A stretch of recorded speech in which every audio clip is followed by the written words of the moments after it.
kedua, supporter Arema FC turun ke lapangan. Kerusuhan terjadi setelah para supporter Arema yang tidak terima kekalahan atas Persebaya turun ke lapangan. Para supporter melengsek masuk dengan mendorong dan melompati pagar pembatas tribun.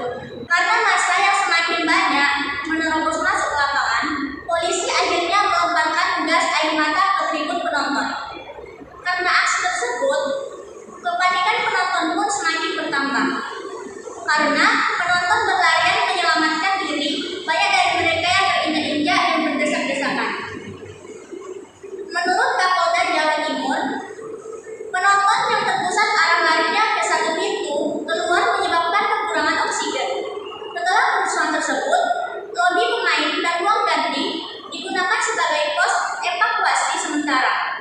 Pemain Arema dan pihak keamanan membantu evakuasi korban yang masih di stadion. Kemudian dibawa ke rumah sakit menggunakan ambulans dan truk TNI. Sekian dari saya. Baik, selanjutnya akan ada akibat yang saya ceritakan.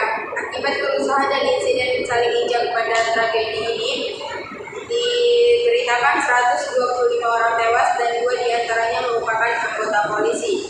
Angka itu akan naik karena sebagian kondisi korban semakin buruk. Di antaranya adalah 17 anak mati dan 7 anak terluka, sebagian besar berumur 12 sampai 17 tahun. Menurut Kapolda Jawa Timur Irjen Pol Niko Afinta, 34 orang tewas di stadion, sementara sisanya tewas di rumah sakit. Selain itu, sekitar 180 orang juga mendapatkan perawatan di sejumlah rumah sakit di Malang. Tragedi ini menjadi tragedi dengan jumlah korban jiwa terbesar kedua dalam sejarah sepak bola. Setelah tragedi di Stadion Nasional di Peru yang menewaskan 328 orang. Tragedi ini juga menjadi tragedi sepak bola dengan jumlah korban jiwa terbesar di Asia, bahkan di Indonesia.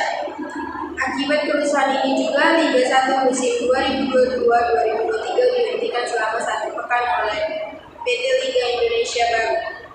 Presiden Joko Widodo memerintahkan asosiasi untuk menghentikan semua pertandingan Liga 1 sampai semua evaluasi perbaikan prosedur pengamanan dilakukan. Terima kasih.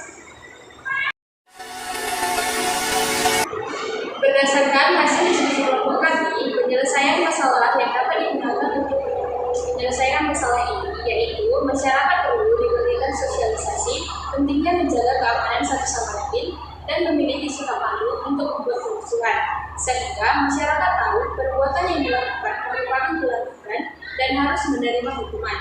Dengan diberikannya sosialisasi dapat mengurangi tindakan dan yang melanggar. Kekerasan bukanlah solusinya, bahkan kekerasan berpotensi menimbulkan kekerasan yang baru. Kekecewaan dalam pertandingan tidak layak diluapkan dengan keberingasan dan kerusuhan. Pendidikan dalam berbagai tingkat tentu bukan hanya ditujukan agar individu cerdas dan menguasai ilmu pengetahuan secara cemerlang.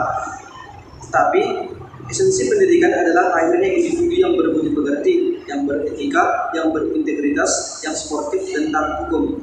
Materi pendidikan ini akan menjadi kontur atas permasalahan tadi. Masyarakat yang baik adalah yang menjunjung tinggi etika dan budi pekerti. Karena dalam masyarakat seperti ini, maka hukuman tidak akan sering-sering digunakan untuk menindak para pelanggar. Secara umum, etika dan budi pekerti akan menjadi penyaring dan mencegah tindakan pelanggaran dan gangguan ketertiban umum. Negara akan semakin kondusif jika seluruh komponen bangsanya memiliki budaya malu untuk melakukan hal-hal yang melanggar etika dan kepantasan, apalagi melanggar hukum. Dampaknya, pelanggaran hukum akan semakin minim. Dalam kondisi ini, maka etika justru secara falsafati akan berada di level yang lebih tinggi daripada hukum. Tidak heran jika di negara yang sukses membangun karakter etika, penjara-penjaranya banyak ditutup karena minim penghuni. Oleh karena itu, pembelajaran etika, budi pekerti, dan sportivitas harus menjadi bagian dari integral dari pendidikan nasional dan bukan sekedar wacana. Keluarga sebagai unit yang terkecil yang paling mempengaruhi sikap individu juga harus mengambil peran. Bagaimanapun, keluarga adalah sekelompok kehidupan pertama bagi setiap individu. Baik, demikian dari pembahasan kami. Terima kasih.